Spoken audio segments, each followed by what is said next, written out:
एक ऐसा महल जो दरवाजे से नहीं तुम्हारी आत्मा से खुलता है।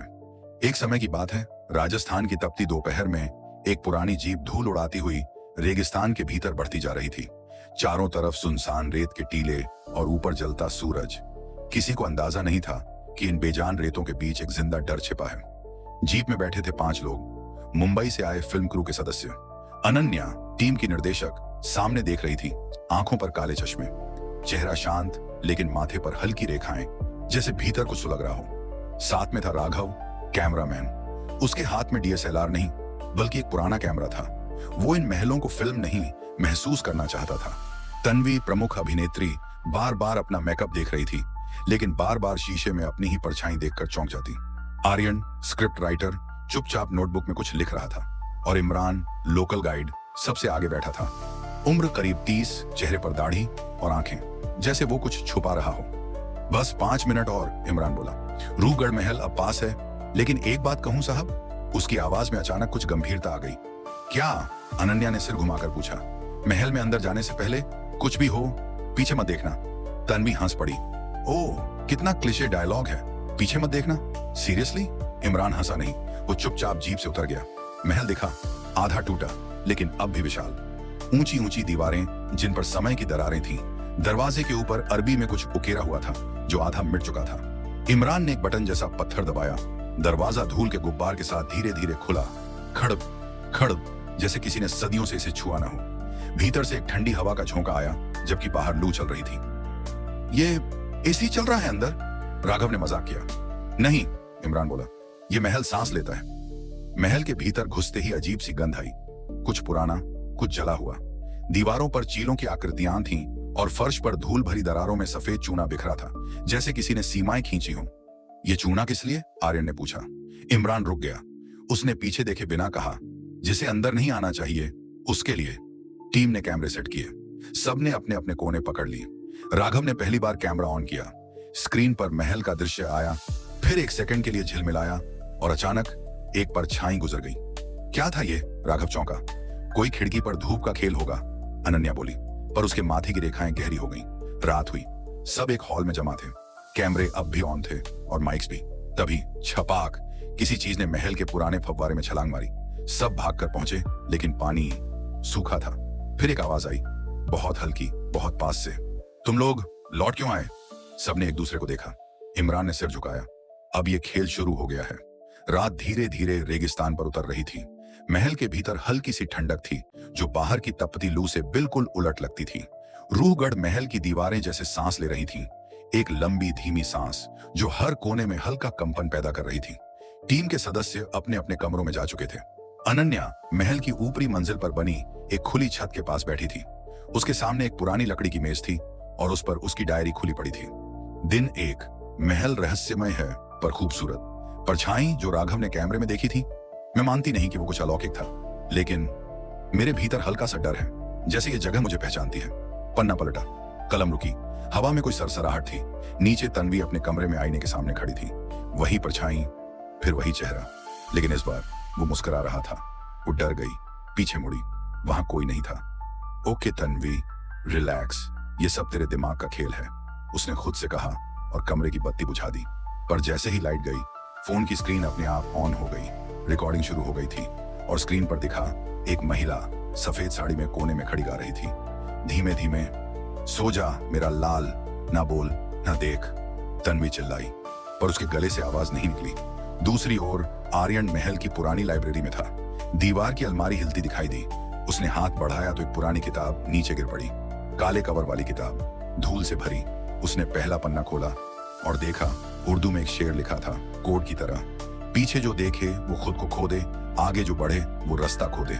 किताब के नीचे एक नक्शा था, तहखाने का। राघव अपने कैमरे के फुटेज चेक कर रहा था। उसने उस पर अच्छाई वाले फुटेज को झूम किया और एक फ्रेम में कोई उसकी ओर देख रहा था, सीधे कैमरे में, आंखें जलती हुई। सुबह से पहले सब एक जगह इकट्ठा हुए। सबके चेहरे पर डर, पसीना और कुछ अधूरे वाक्य। इमरान चुप था। उसने सिर्फ इतना कहा, अब तुम्हें समझना चाहिए, ये महल खाली नहीं है। अनन्या बोली, तुमने कहा था पीछे मत देखना, क्यों? इमरान ने देखा, सीधा, बिना पलक झपकाए, क्योंकि जो पीछे है वो अभी भी हमारे साथ चल रहा है। सुबह की हल्की रोशनी महल के भीतर कुछ अलग सी लग रही थी, जैसे वो सुबह नहीं बल्कि किसी पुराने ख्वाब की धुंध हो। अनन्या गलियारे से गुजर रही थी, अकेली। ये वही गलियारा था जहां पिछली रात किसी की परछाई गई थी। उसने चलते चलते एक पुरानी दीवार पर नजर डाली। कभी यहां सिर्फ एक फेडेड चित्र बना था, एक औरत की परछाई, लेकिन अब वहां एक चेहरा जुड़ चुका था। चेहरा हूबहू अनन्या जैसा। वो ठिठक गई। ये तो यहां नहीं था, उसने फुसफुसाकर कहा, और तभी चित्र के नीचे धीरे धीरे एक शब्द उभरा, दीवार में जैसे उंगलियों से खरोंच आ गया हो। तू वापस आ गई है। वहीं दूसरी ओर राघव अपना कैमरा संभाल रहा था।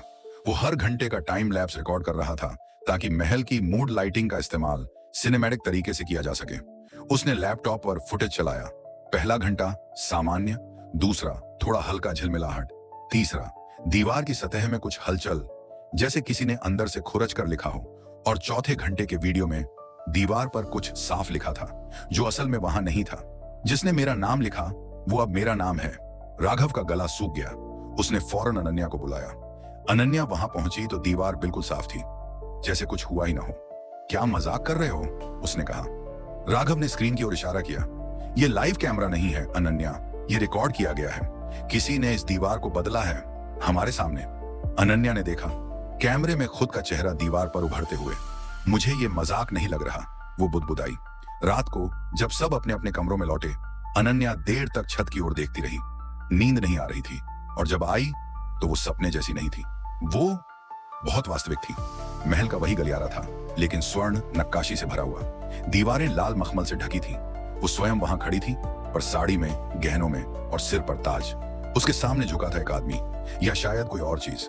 उसकी आंखें धधक रही थीं, शरीर से काले धुएं की लहरें निकल रही थीं। तू मुझे कभी नहीं समझेगी, वो बोला। अनन्या, अब शहजादी ने उत्तर दिया, मैंने तुझे बांध दिया है, तेरी आत्मा अब कभी मुक्त नहीं होगी। वो पलटा। उसकी पीठ पर जंजीरों का निशान था, और तभी सपना टूटा। अनन्या चौंक कर उठ बैठी। उसकी हथेली में जलन हो रही थी। उसने देखा उसकी त्वचा पर हल्का उभार था, अरबी का एक अक्षर, जैसे किसी ने गर्म लोहे से उकेरा हो। इन उसने किसी से कुछ नहीं कहा, पर अब वो जानती थी ये महल उसे जानता है, और शायद वो भी कभी इस महल का हिस्सा थी। महल की दीवारें अब सिर्फ तस्वीरें नहीं दिखा रही थी, वो बातें कर रही थी। सुबह का वक्त था। आर्यन अपने कमरे में बैठा उस पुरानी काली किताब को बार बार उलट पलट रहा था। उसके नीचे एक पन्ना था जो पिछले दिनों में किसी ने कभी नहीं देखा था। शायद किसी ने छुपा दिया था। वो पन्ना थोड़ा मोटा था, पुराने चमड़े जैसा। खोलने पर उसमें एक हाथ से खींचा गया नक्शा था, रूहगढ़ महल का, लेकिन इसमें एक मंजिल ज्यादा थी, नीचे की तरफ। नक्शे के कोने में लिखा था, जहां नाम लिखे गए वहीं वो अब भी बंद हैं। आर्यन ने अनन्या को बुलाया। ये देखो, उसने कहा, महल का ये हिस्सा ये नीचे है, लेकिन हमने देखा ही नहीं। अनन्या ने नक्शे को ध्यान से देखा। उसे लग रहा था जैसे ये कहीं देखा हुआ हो, शायद सपना। चलो देखते हैं, उसने कहा। महल के एक सुदूर कोने में, जहां दीवारें आधी टूटी थीं और छत से रेत टपक रही थी, वहां एक पुराना पत्थरों से ढंका दरवाजा था। उसके आगे रेत की मोटी परत जमी थी।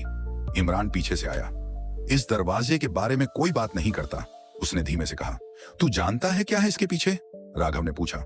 इमरान ने सिर हिलाया। नहीं, लेकिन सुना है जो इसे खोले वो अंदर से कभी नहीं निकलता। आर्यन ने दरवाजे की धूल साफ की। दरवाजे पर 3 नाम खुदे हुए थे, घिसे हुए पर पढ़ने लायक। अमारा, हसन, जुल्फिकार। नीचे बना था एक अजीब चिन्ह, गोल आकार, जिसके बीच में अरबी अक्षर आन था। अनन्या का दिल तेजी से धड़कने लगा। उसने धीरे से हथेली दरवाजे पर रखी। एक पल के लिए सब शांत हो गया। फिर दरवाजा कांपने लगा और अंदर से एक धीमी आवाज आई, बच्चे जैसी मगर खोखली। तुम में से एक मेरा नाम है। सबने एक दूसरे को देखा। क्या कहा इसने? तन्वी की आवाज कांप रही थी। तुम में से एक मेरा नाम है, अनन्या ने दोहराया। फिर उसने दरवाजे को फिर से छुआ। उसकी हथेली का चिन्ह, वही एन, हल्का गर्म हो गया। दरवाजा झनझनाया पर खुला नहीं। फिर अंदर से वही आवाज और धीमे, शब्द बोलो, मैं सुनूंगा। अनन्या ने आंखें बंद की। उसके मन में अचानक एक शब्द आया, अनजान लेकिन परिचित। उसने कहा, जुल्फिकार। दरवाजा एक बार जोर से हिला, जैसे किसी भारी जंजीर ने उसे जकड़ रखा हो। फिर शांत। दरवाजा नहीं खुला, लेकिन अब उसके चारों ओर दीवार पर निशान बदलने लगे थे, जैसे किसी ने अंदर से नाखूनों से खरोंच कर लिखा हो। तुम फिर झूठ बोल रही हो। अनन्या पीछे हटी। इसने मुझसे क्या चाहा? उसने फुसफुसाया। इमरान चुप था, पर उसके चेहरे पर वो भय था जो सिर्फ वही महसूस करते हैं जिन्होंने पहले कभी अंदर झांका हो। महल की हवा में अब स्थिरता नहीं थी। कुछ बदल रहा था, कुछ अंदर से और कुछ उनके भीतर। राघव अकेले एक पुराने गलियारे में अपने कैमरे से एंगल जांच रहा था। उसने कैमरा ऑन किया, कुछ सेकंड चलाया, फिर बंद किया। फिर उसने प्लेबैक सुना। वीडियो में सन्नाटा था। फिर अचानक एक फुसफुसाती हुई आवाज, राघव। उसने चौंक कर कैमरा देखा, फिर अगला क्लिप चलाया। तू वही है। राघव का दिल जोर जोर से धड़कने लगा। उसने अपनी गर्दन के पीछे कुछ ठंडी सी सांस का एहसास किया। मुड़कर देखा, कोई नहीं, लेकिन वहां दीवार पर किसी की छाया टिकी हुई थी, वही जो कैमरे में थी, पर वो वहां थी ही नहीं। तन्वी उस रात अपने कमरे में करवटें बदल रही थी। हर बार जब आंख लगती उसे एक ही सपना आता। सपने में एक औरत थी, सफेद साड़ी में, आधा चेहरा जला हुआ और हाथ में वही पुरानी चूड़ियां जो उसकी मां पहना करती थी। तन्वी, वो धीमे से पुकारती, मैं तेरी मां नहीं हूं, पर तुझे मां कहूंगी जब तू मेरे लिए बोलेगी। तन्वी चीख कर उठी। कमरा अंधेरा था। उसने अपने कानों में कुछ गर्म महसूस किया। उठकर शीशे में देखा। उसके दोनों कानों से हल्का खून बह रहा था और तकिए के पास लिखा था, किसी नाखून से खरोंच कर, अब तू बोलेगी। सुबह सब एक कमरे में इकट्ठा हुए। अनन्या ने कहा, हम अब सिर्फ महसूस नहीं कर रहे, ये सब रिकॉर्ड भी हो रहा है। हमें सब जगह कैमरे लगाने होंगे। उन्होंने महल के 5 अलग हिस्सों में लाइव कैमरे लगाए। इमरान ने मना किया, कुछ जगहें कैमरे नहीं सहते, लेकिन अनन्या ने उसकी बात अनसुनी कर दी। रात को सबने लाइव फुटेज देखना शुरू किया। पहले कुछ देर तक कुछ नहीं, फिर गलियारे वाले कैमरे में अचानक कोई आया। एक आदमी जो पूरे चेहरे पर परछाई डाले हुए धीरे धीरे चल रहा था। वो इमरान जैसा लग रहा था, लेकिन इमरान तो यहीं बैठा था। कैमरे में वो आदमी रुकता है, दीवार की ओर देखता है और कहता है, यह महल अब मुझ में है। फिर वो घुल जाता है अंधेरे में। इमरान की सांस रुक गई। ये मैं नहीं था, वो बुदबुदाया। अनन्या धीरे से बोली, तो फिर ये कौन था? महल की पुरानी दीवारों के बीच एक जगह थी जिसे किसी ने अब तक छुआ नहीं था। एक कोना, दीवार से बिल्कुल सटा, जहां मिट्टी सूखी नहीं बल्कि गीली लगती थी। आर्यन, जो दिन रात महल के नक्शों से उलझा था, उस जगह को बार बार देख रहा था। यहां कुछ है, उसने धीरे से कहा और एक लोहे की छड़ी से दीवार को ठोकना शुरू किया। थक थक खच। अचानक दीवार का एक हिस्सा अंदर की तरफ टूट गया। पीछे एक छोटी सी जगह थी, जैसे कोई तिजोरी। उसमें रखा था एक कांच का डिब्बा और उसके भीतर एक पत्थर, अजीब सा, चमकता हुआ, जैसे उसमें कोई सांस ले रहा हो। चांदनी पड़ते ही वो नीला हो गया। कमरा अंधेरा हुआ और पत्थर गहरा लाल। अनन्या पीछे खड़ी सब देख रही थी। जैसे ही आर्यन ने पत्थर उसकी ओर बढ़ाया, उसके हाथ लगते ही अनन्या का चेहरा पल में बदल गया। उसकी आंखें पलटी और वो जमीन पर गिर गई। उसने आंख खोली, लेकिन अब वो महल के किसी और कालखंड में थी। महल वैसा ही था, पर दीवारें सोने से जड़ी थीं। दरी पर वो खड़ी थी, शाही पोशाक में, सिर पर ताज, चारों तरफ सेनापति, सेवक और उसके सामने झुका हुआ एक आकृति, काली धुएं से बना हुआ, पर चेहरे पर इंसानी आकृति। वही जिन्न। मैंने तुझे बुलाया था और तू आया, उसने कहा। अनन्या, या शायद उस समय की राजकुमारी, आगे बढ़ी। उसके हाथ में वही चमकता पत्थर था जिसे एक चांदी की चेन में पिरोया गया था। उसने पत्थर जिन्न के गले में पहना दिया। जिन्न कांप उठा। तू नहीं जानती कि तूने क्या किया है, उसने गरज कर कहा। मैं जानती हूं, अनन्या बोली। मैंने तुझे बांध दिया है इस पत्थर में। जब तक मेरे वंश का खून बोलेगा नहीं, तू आजाद नहीं होगा। जिन्न चीखा। आवाज से दीवारें कांपी। मैं लौटूंगा जब तेरा खून बोलेगा। एक जोरदार झटका। अनन्या की आंखें फिर खुली। वो जमीन पर थी। सब उसके चारों ओर थे। अनन्या, तुम ठीक हो? तन्वी ने पूछा, पर इमरान कुछ नहीं बोला। वो बस अनन्या की आंखों की ओर देख रहा था। वो कुछ कहने ही वाला था, लेकिन रुक गया। तुम्हारी आंखें अभी कुछ पल के लिए काली थीं, उसने फुसफुसाया। अनन्या ने उठकर पत्थर को देखा। अब वो शांत था। ये क्या है? आर्यन ने पूछा। इमरान ने धीरे से कहा, शाफ का जिन, जिनों की सांझ का पत्थर। ये आम इंसानों को नहीं दिखता, ये सिर्फ उसे दिखता है जिसमें पुराना खून हो। शाम ढल रही थी और महल की दीवारों पर परछाई लंबी होती जा रही थी। अनन्या, आर्यन और इमरान उस पत्थर के चारों ओर बैठे थे जिसे उन्होंने खोजा था, शाफ का जिन। अब उसके नीचे से एक नया निशान उभर आया था, एक त्रिकोण में बंधा सूरज, जैसे कोई जलती हुई आंख हो। आर्यन ने अपनी नोटबुक खोली। उसमें एक पुराना स्केच था। मैंने ये प्रतीक कभी एक पुरानी किताब में देखा था, उसने कहा। यह है अलनार, एक गुप्त समूह जो आत्माओं से बात करता था। आत्माओं से बात? राघव ने पूछा। नहीं, आर्यन बोला, वो उन्हें वापस लाते थे और उसके बदले कुछ छोड़ते थे। इमरान का चेहरा बुझ गया। बली, रात को सबने फिर से कैमरे खंगाले, इस बार छत वाले। एक वीडियो में महल की छत पर कोई आकृति खड़ी थी चांद की हल्की रोशनी में उसकी परछाई दीवार पर लंबी फैल रही थी। उसने अपना चेहरा ढक रखा था, पर वो वहां किसी से बात कर रहा था और कैमरे में कोई दूसरा नहीं था, सिर्फ वो और उसकी फुसफुसाती हुई आवाज। तू मेरी बात मानेगा? तुझे चाहिए बस एक नाम, वो नाम तुझे दे दूंगी। अनन्या की सांस रुक गई। ये लड़की की आवाज है। इमरान धीमे से बोला, हमें सबकी जांच करनी होगी। अगली सुबह तन्वी अपने कमरे से बाहर नहीं निकली। दरवाजा खटखटाया गया, कोई जवाब नहीं। अंदर का दरवाजा टूटा और सामने का दृश्य जमे खून जैसा ठंडा। कमरे की दीवार पर खरोंच कर बना हुआ था वही चिन्ह, त्रिकोण और जलता सूरज। नीचे चूड़ियों का एक जोड़ा रखा था, वही जो उसकी मां पहनती थी। तन्वी पलंग के कोने में बैठी थी, आंखें लाल, चेहरा पीला और होंठ सूखे।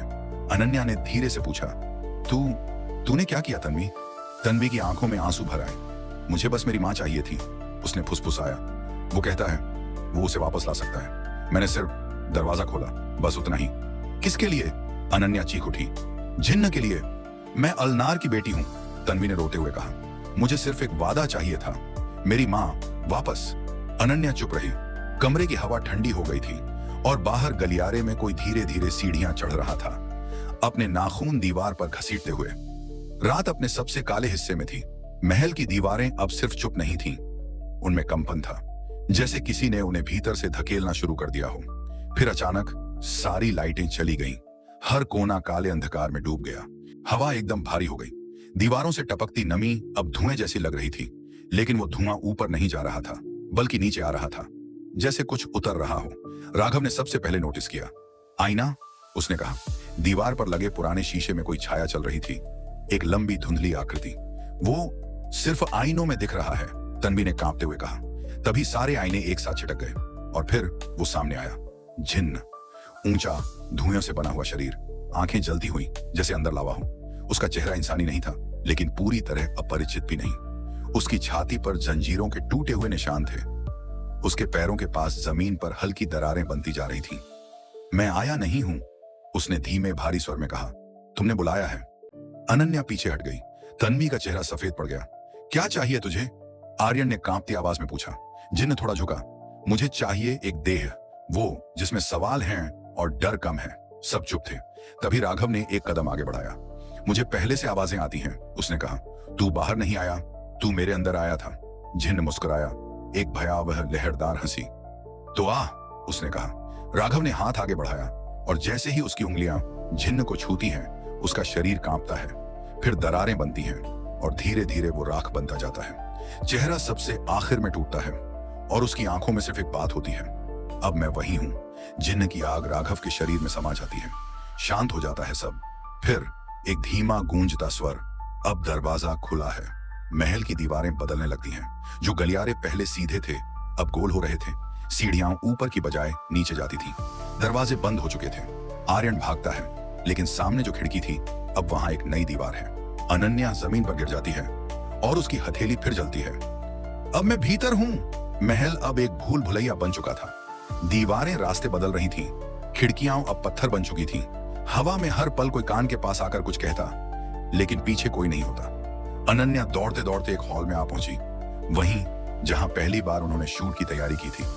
वहां अब कुछ भी नहीं था, न कैमरे, न लाइट्स, सिर्फ एक पुराना सिंहासन और उसके ऊपर एक पुरानी किताब। उसने किताब को छुआ और फिर उसकी आंखों के आगे अंधेरा छा गया। वो अब सपना नहीं था, वो पूरा दृश्य था, अतीत का, ज्यों का त्यों। महल अब वैसा ही था जैसा पहले कभी था, उजला, गरिमामय और संगीत से गूंजता हुआ। वो खुद शहजादी के रूप में महल की छत पर खड़ी थी। सामने एक पुरुष झुका हुआ था, वही चेहरा, वही आंखें, बस अब नरम थी। जिन्न, तब इंसानी रूप में। मैंने तुझे चुना था, वो कहता है। मैंने तुझसे कुछ नहीं मांगा, सिर्फ वादा। अनन्या या शहजादी उसकी आंखों में देखती है। तेरा प्रेम सच्चा था, पर मेरा निर्णय राज के लिए था। तूने मुझे बांध दिया, जिन्न फुसफुसाता है, पत्थर में, जंजीरों में, अपने नाम से। शहजादी की आंखें भर आती हैं। तुझे छोड़ना ही मेरी सत्ता की शर्त थी। मुझे अफसोस है। जिन्न की आंखों में आंसू जलते हैं, लेकिन फिर वो जलते अंगारों में बदल जाते हैं। मैं लौटूंगा जब तेरा खून बोलेगा, जब तेरा नाम खुद तुझे पुकारेगा, और तब मैं तुझे माफ नहीं करूंगा। अनन्या चौंक कर जागी। उसकी सांस तेज थी, माथे पर पसीना। वो अब समझ चुकी थी, ये केवल एक डरावनी कहानी नहीं थी, वो जिन्न की सजा की वजह थी। और वो जिन्न अब उसके भीतर झांक रहा था। वो आईने के सामने गई। कुछ पल तक वो सिर्फ अपना चेहरा देखती रही। फिर उसकी आंखों में कुछ हलचल हुई। दाएं पुतली के पास एक दूसरी परछाई, छोटी, गोल, काली, जैसे वहां कोई और भी देख रहा हो। दीवार पर फिर एक खरोंच उभरती है। तू ही थी, तू ही है। अनन्या ने आंखें बंद की। अब वो जानती थी इस कहानी का अंत या तो उसकी मुक्ति लाएगा या फिर जिन्न का दूसरा जीवन। महल अब पूरी तरह चुप था। जिस जगह एक फिल्म क्रू ने सेट लगाया था वहां अब सिर्फ रेत, टूटी ईंटें और अजीब सी ठंडक थी। कैमरे अब भी दीवारों पर जड़े हुए थे। उनकी लेंसें एक ही दिशा में घूरती रहीं, जैसे कुछ अभी भी देख रही हूं। कोई चीख नहीं, कोई दरवाजा नहीं खुला। बस एक एक कर सब गायब हो गए। आर्यन आखिरी बार लाइब्रेरी में देखा गया। तन्वी सीढ़ियों पर, वहीं जहां उसका सपना टूटा था। इमरान उसकी चप्पलें मिली, पर वो नहीं। और अंत में अनन्या, जिसे अंतिम बार कैमरे ने जिन्न के सामने खड़े देखा। वो चुप थी। उसने जिन्न से कुछ नहीं कहा। बस उसकी आंखें मिली और पत्थर की तरह स्थिर खड़ी रही। फिर कैमरा हिलता है और स्क्रीन काली हो जाती है। 3 हफ्ते बाद एक पुलिस यूनिट लोकल रिपोर्ट्स के चलते रूहगढ़ महल जाती है। महल वैसा ही है, पर अजीब तौर पर ठहरा हुआ। सभी कैमरे वही हैं, लाइट्स बुझ चुकी हैं, लेकिन महल के भीतर कोई गंध नहीं है, न सड़न, न इंसानी उपस्थिति का कोई चिन्ह। सब कुछ वैसा का वैसा, जैसे किसी ने वहां एक घड़ी रोक दी हो। एक अधिकारी को पुराने ट्रंक में से हार्ड ड्राइव मिलती है। पुलिस स्टेशन, एक जांच अफसर ड्राइव को प्लग इन करता है। सभी फुटेज सामान्य है, सिवाय आखिरी एक के। उसमें महल के गलियारे का दृश्य है। कैमरा स्थिर है। फिर धीमे कदमों की आवाज आती है। एक महिला सफेद पोशाक में, बिखरे बाल, बिना चप्पलों के चलती है। वो कैमरे के ठीक सामने आकर रुकती है। उसका चेहरा अनन्या जैसा है, लेकिन आंखें बिल्कुल काली। वो कुछ पल यूं ही देखती रहती है, फिर हल्के से मुस्कुराकर कहती है, तुमने सब देखा, अब मेरी बारी है। Screen black. अगर आपको ये कहानी पसंद आए तो वीडियो को जरूर लाइक करें और ऐसी ही और कहानियां सुनने के लिए चैनल को सब्सक्राइब करें।